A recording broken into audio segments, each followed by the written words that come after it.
अस्सलाम वालेकुम dear students. आज हम चैप्टर नंबर 21 का एक बहुत ही लॉन्ग क्वेश्चन इंपॉर्टेंट पढ़ेंगे, जिसकी स्टेटमेंट ये है, describe the principle construction and working of a Wilson cloud chamber. Wilson cloud chamber का हमने प्रिंसिपल बयान करना है, कंस्ट्रक्शन बनावट कैसी है और काम कैसे करता है। ठीक है, सबसे पहले एक बात को समझें। आपने न्यूक्लियर रेडिएशंस के बारे में पढ़ रखा होगा। कौन कौन सी होती हैं? तीन का हमें पता है, alpha, beta and gamma rays. ठीक है, आपको पता है कि जो भी रेडियो एक्टिव न्यूक्लियाई हैं तो उनके अंदर से ये रेडिएशंस निकलती हैं। अब ये रेडिएशन नज़र नहीं आती हमें, ना ही हम नेकेड आई से देख सकते हैं, ना ही हम किसी और तरह अपनी सेंस से इसको स्मेल कर सकते हैं या डिटेक्ट कर सकते हैं। मतलब ह्यूमन बॉडी से इसका पता नहीं लगाया जा सकता। हम इस चीज़ में इंटरेस्टेड हैं कि कोई ऐसी जगह जहाँ पे न्यूक्लियर रेडिएशन हो, हमें उसको क्या करना है, डिटेक्ट करना है। तो इसके लिए डिटेक्टर यूज़ होते हैं और विल्सन क्लाउड चैम्बर इसकी पहली एग्जांपल है या पहला अपरेटस है। ये तीन होते हैं, Wilson cloud chamber, Geiger Muller counter और थर्ड जो है सॉलिड स्टेट डिटेक्टर है। खैर, बात हो रही थी न्यूक्लियर रेडिएशंस की। अब इन रेडिएशंस की एक प्रॉपर्टी है, वो क्या है? फ़र्ज़ करें ये कोई गैस है, तो जब ये रेडिएशंस इस गैस में से पास करेंगी, बेशक वो अल्फ़ा है, बीटा है, गैमा है। अल्फ़ा हीलियम का न्यूक्लियस है, उस पर पॉजिटिव चार्ज होता है, डबल पॉजिटिव। बीटा इलेक्ट्रॉन है और गैमा फोटोन है, एनर्जी का एक पैकेट है। ठीक है, ये जब भी किसी गैस से पास करेंगे तो गैस में एटम्स होते हैं, एटम के बाहर इलेक्ट्रॉन होते हैं, तो ये उस इलेक्ट्रॉन को बाहर निकाल देंगे, या दूसरे लफ्ज़ों में ये कहें कि ये आयोनाइजेशन प्रोड्यूस करेंगे। समझ आ गई? तो गैसेस, तो याद रखें कि न्यूक्लियर रेडिएशन जो है ये जहाँ से भी गुजरें आयोनाइजेशन प्रोड्यूस करती हैं। इसी फैक्ट को यूज़ करते हुए हम ये विल्सन क्लाउड चैम्बर बनाएंगे। अब सबसे पहले तो इसकी हमने डेफिनेशन का जिक्र करना है कि डेफिनेशन क्या है। डेफिनेशन इसकी ये होगी जी, तो डेफिनेशन की बात हो रही थी। डेफिनेशन इसकी विल्सन क्लाउड चैम्बर की ये है, device which shows the visible path of ionizing particle. यानी कि जो भी आपके न्यूक्लियर रेडिएशंस हैं ये इनका पाथ को विजिबल कर देगा, आपको दिखा देगा, एक स्केच बना देगा। ठीक है, प्रिंसिपल क्या है? प्रिंसिपल भी इसका ये है कि अगर हमारे पास सुपर सैचुरेटेड वेपर्स हों, सुपर सैचुरेटेड वेपर्स, अगर हमारे पास सुपर सैचुरेटेड वेपर्स हों तो अगर उनके अंदर से ये न्यूक्लियर रेडिएशंस पास करें, ये आयंस बनाएंगी और आयंस की वजह से जो बाकी के वेपर्स हैं इसके करीब कंडेंस हो जाएंगे, जमा हो जाएंगे, जिससे जो पाथ है वो क्लाउड की शक्ल में हमें नज़र आ जाएगा या विजिबल हो जाएगा। तो अब ये इसकी डायग्राम है, यहाँ से हमने इसकी क्या करनी है, वजाहत करनी है। डायग्राम में देखें, डायग्राम में आप देख सकते हैं सबसे ऊपर इसके एक ग्लास विंडो होती है। ये जो विंडो है ये व्यू के लिए हो सकती है, आप आम आँख से भी ऊपर से ऑब्ज़र्व कर सकते हैं इसके अंदर क्या हो रहा है, या एक कैमरा है जिससे आप इसकी वीडियो रिकॉर्डिंग कर सकते हैं। इसके अलावा यहाँ पे दो और विंडो होती हैं, एक लेफ़्ट साइड पे और दूसरी राइट साइड पे। इनका क्या फंक्शन होता है? जो एक साइड पे विंडो है वहाँ से लाइट एंटर होती, ज़ाहिर सी बात है कि जो अंदर का एरिया, वहाँ जो कुछ भी हो रहा है हमें उसको देखना है, वो हमें नज़र आना चाहिए, तो ये लाइट उसको इल्यूमिनेट करती है। अच्छा, ये ज़रूरी नहीं है ये लाइट आपकी हो सकता है सन से आ रही हो, या आपने यहाँ पे कोई सोर्स लगाया हुआ हो लाइट का, जैसे एलईडी बल्ब है या कोई और चीज़ है, वो इधर से लाइट आएगी और इस इंटीरियर एरिया को इल्यूमिनेट कर देगी। इसके बाद जो ये राइट साइड पे विंडो है, ये भी एक ग्लास विंडो है छोटी सी, यहाँ से जो रेडिएशन जिनको हमने डिटेक्ट करना है वो एंटर हो सकती हैं। यहाँ आप देख सकते हैं कि आपने एक 1 किलो वोल्ट की यानी कि 1000 वोल्ट की बैटरी लगाई हुई है। ये आपका जो एक पिस्टन है नीचे उसके साथ और इधर ऊपर इसके साथ अटैच है। ठीक है, इसका फंक्शन अभी बाद में बताऊंगा।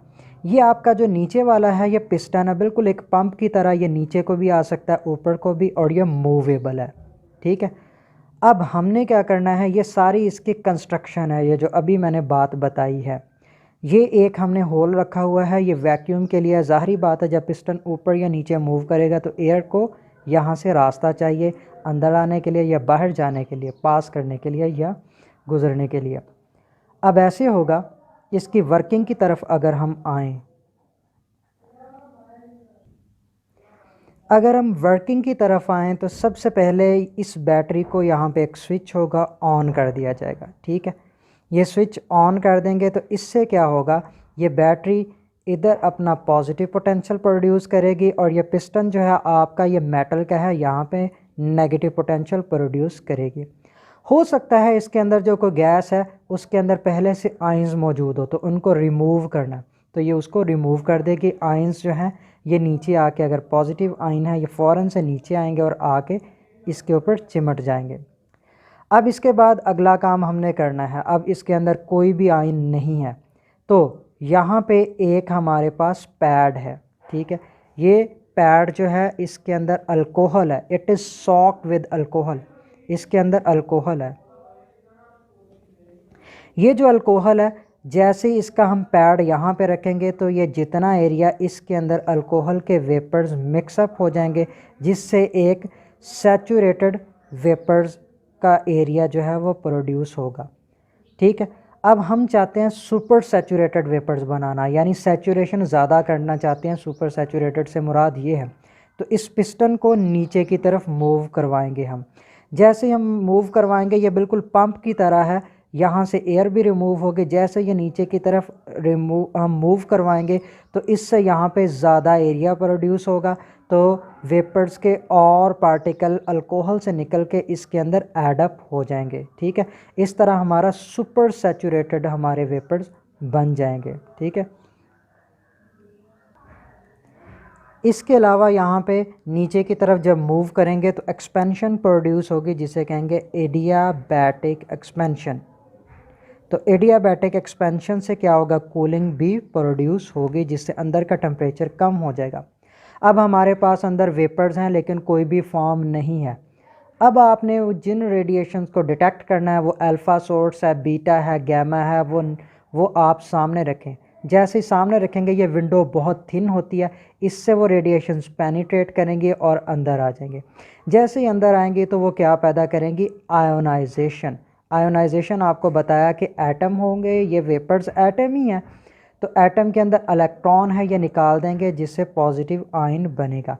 अब ये जो पॉजिटिव आयन है, ये जो वेपर्स है, इसको फ़ौरन से क्या करते हैं, इसको इसके गिर्द कंडेंस हो जाते हैं अट्रैक्शन की वजह से। ठीक है, इसकी वजह से इसको अट्रैक्ट करते हैं और इसके गिर्द कंडेंस हो जाते हैं, तो एक क्लाउड सा बनता है। आप यूँ कह लें, जहाँ से वो रेडिएशन गुजर के जाएगी वो क्या करती जाएगी, वो फ़ौरन से वहाँ पे आयोनाइजेशन पैदा करती जाएगी और वहाँ पे एक क्लाउड सा बनता जाएगा, जिससे उसका पाथ विजिबल हो जाएगा और हमें पता चल जाएगा कोई रेडिएशन है।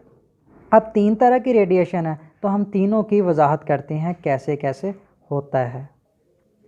जी, तो बात हो रही थी कि ये जो अल्फ़ा, बीटा या गैमा रेडिएशंस है, जब इस एरिया में से पास करेंगी और आयोनाइजेशन होगी तो उसके क्लाउड्स बनेंगे। वो क्लाउड्स किस तरह के होंगे, वो क्लाउड फॉर्मेशन हमने देखनी है। ठीक है, पहले अल्फ़ा पार्टिकल का जिक्र करते हैं। अल्फ़ा पार्टिकल हीलियम का न्यूक्लियाई है। ठीक है, He24। हीलियम के अंदर 2 प्रोटॉन होते हैं, 2 ही न्यूट्रॉन होते हैं और इलेक्ट्रॉन भी 2 होते हैं। इलेक्ट्रॉन को निकाल दो तो क्या बचेंगे, 2 प्रोटॉन और 2 न्यूट्रॉन, यानी कि सिर्फ न्यूक्लियस। तो इस न्यूक्लियस का एटॉमिक मास ये है और एटॉमिक नंबर ये है और मास नंबर ये है। तो ये जो हीलियम का न्यूक्लियस है यही अल्फ़ा पार्टिकल है। अब अल्फ़ा पार्टिकल का अगर पाथ देखा जाए तो अल्फ़ा पार्टिकल का जो पाथ है वो कैसा होगा, वो इस तरह से होगा, एक स्ट्रेट लाइन की शक्ल में। यह स्ट्रेट लाइन थिक होगी, स्ट्रेट होगी और इसका पाथ कंटिन्यूस होगा। ऐसा क्यों होता है, क्योंकि अल्फ़ा पार्टिकल एक हैवी न्यूक्लियाई है जिस पे बहुत डबल पॉजिटिव चार्ज है, तो ये अपने रास्ते में आने वाले वेपर्स की ज़्यादा आयोनाइजेशन करेगा, इसकी आयोनाइजिंग पावर ज़्यादा है इस वजह से। और दूसरी बात है, ये हैवी पार्टिकल है तो इसलिए कोलिजन से इसके पाथ पे फ़र्क नहीं पड़ेगा, तो ये स्ट्रेट ही जाएगा, तो इसका पाथ इसीलिए थिक, स्ट्रेट और कंटिन्यूस होगा। लेकिन एक और बात है, अगर डिस्टेंस की बात करें तो इसका डिस्टेंस कम होगा, लेस ट्रैवल करेगा। उसकी क्या वजह है? क्योंकि अल्फ़ा पार्टिकल ज़्यादा हैवी होने की वजह से और ज़्यादा आयोनाइजेशन प्रोड्यूस करने की वजह से जल्द ही अपनी एनर्जी को ख़त्म कर देता है। तो इसकी एनर्जी जो है हर स्टेप के ऊपर लॉस उसमें होता जाएगा। तो लॉस होने के बाद ये जल्द ही इसकी एनर्जी ज़ीरो पे आ जाएगी। तो इसलिए इसका पाथ जो है वो छोटा होगा, ये लेस ट्रैवल करेगा। इसीलिए आपने पढ़ा है कि अल्फ़ा पार्टिकल की लेस पेनिट्रेटिंग पावर होती है। ठीक है, ये आपने डायग्राम इसी तरह बना के इसको लिखना है। इसके बाद हम बीटा पार्टिकल का जिक्र करेंगे। बीटा पार्टिकल का बताया कि बीटा पार्टिकल एक्चुअली एक इलेक्ट्रॉन ही है। ठीक है, तो इलेक्ट्रॉन इतना हैवी नहीं होता, ये अल्फ़ा की तरह कोई इतना ज़्यादा हैवी पार्टिकल नहीं है। तो इसलिए जब ये इस चैम्बर के अंदर से गुजरेगा तो ये भी आयोनाइजेशन प्रोड्यूस करेगा अपने चार्ज की वजह से और कोलिजन की वजह से भी, जब ये मोमेंटम ट्रांसफ़र करेगा।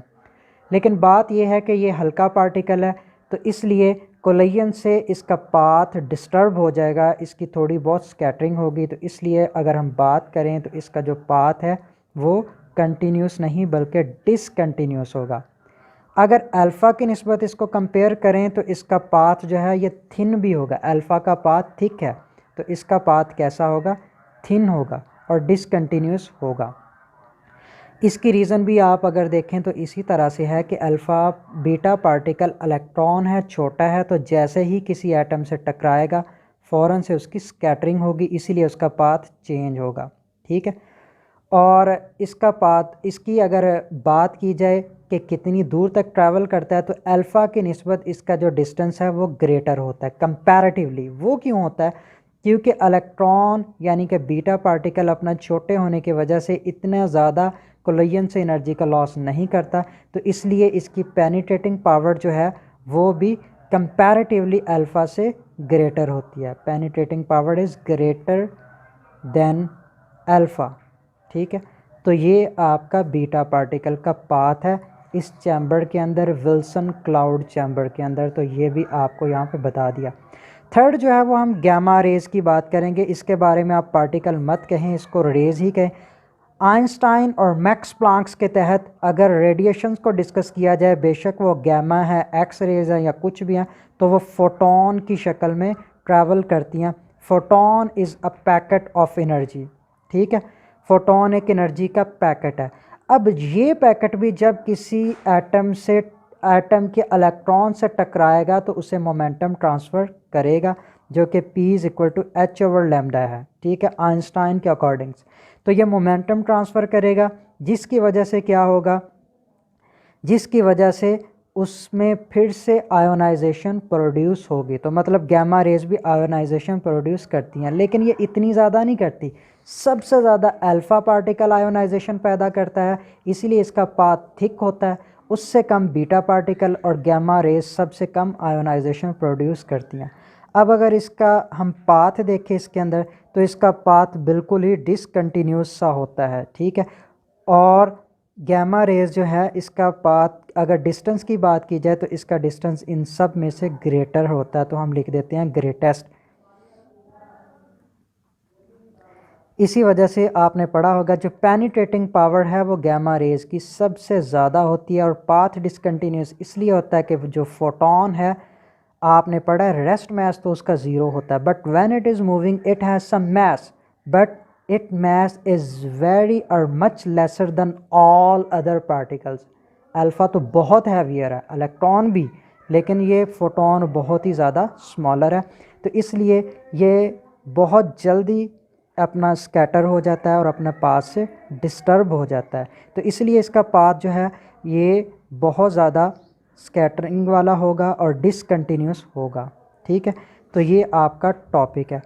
अब कुछ स्टूडेंट्स को मुश्किल होती है कि हम किस तरह इसकी हेडिंग्स बनाएं, इस आर्टिकल को किस तरह से लिखें, ये आपने पढ़ तो लिया है। जी, तो स्टूडेंट्स हेडिंग्स की बात हो रही थी, तो हेडिंग में हम सबसे पहले विल्सन क्लाउड चैम्बर की डेफिनेशन लिखेंगे जो आपको बताई हुई है। क्या थी? Device which show the visible path of ionizing particle.